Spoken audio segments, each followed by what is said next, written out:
आज तुम्हारी आयु पूरी हो चुकी है और मैं तुम्हारे प्राण हरने आया हूं। यह सुनकर व्यक्ति का चेहरा सफेद पड़ गया, हृदय कांप उठा। डर के मारे उसके पांव लड़खड़ा गए। लेकिन यमराज बोले, डरो नहीं, क्योंकि तुमने मेरी प्यास बुझाई है।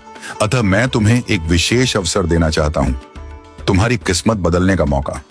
उन्होंने एक डायरी उसके हाथ में थमाई और कहा, इस डायरी में जो तुम लिखोगे वही सच हो जाएगा।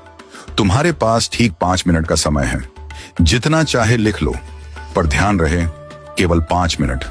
इसके बाद समय समाप्त हो जाएगा और डायरी मेरे पास लौट आएगी। व्यक्ति का भय थोड़ा कम हुआ।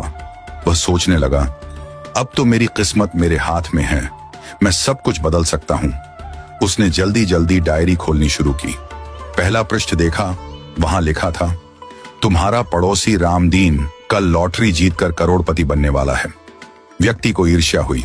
उसने लिखा, रामदीन की लॉटरी रद्द हो जाए, वह गरीब ही रहे। दूसरा पृष्ठ लिखा था, तुम्हारा मित्र रघु चुनाव जीतकर मंत्री बनने वाला है। व्यक्ति ने लिखा, रघु चुनाव हार जाए, उसे अपमान झेलना पड़े। तीसरा पृष्ठ, तुम्हारा छोटा भाई विदेश जाकर बड़ा व्यापारी बनने वाला है। व्यक्ति फिर लिखता है, वह कभी विदेश न जा पाए, नौकरी के लिए भटके। इस प्रकार वह एक एक कर पृष्ठ पलटता रहा और हर पन्ने पर दूसरों की खुशियां मिटाने लगा। उसका मन ईर्ष्या और द्वेष से भर गया था। अंत में उसने डायरी का अंतिम पृष्ठ खोला। यह उसका अपना पृष्ठ था, जहां लिखा था, अब तुम अपने जीवन का भविष्य तय कर सकते हो।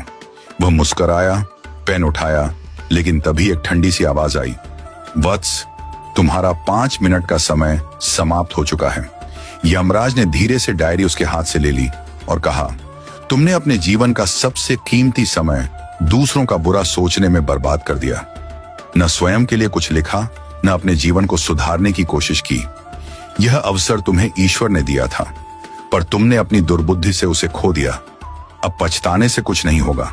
व्यक्ति फूट फूट कर रोने लगा। हे यमराज, एक मौका और दीजिए, बस एक बार।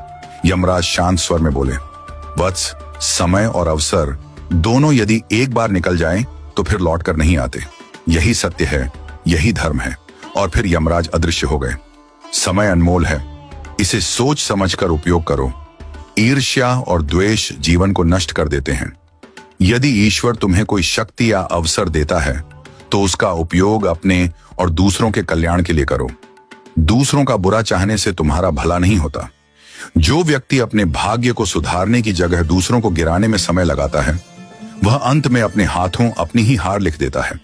सच्चा मनुष्य वह है जो अवसर मिलते ही प्रकाश की ओर बढ़े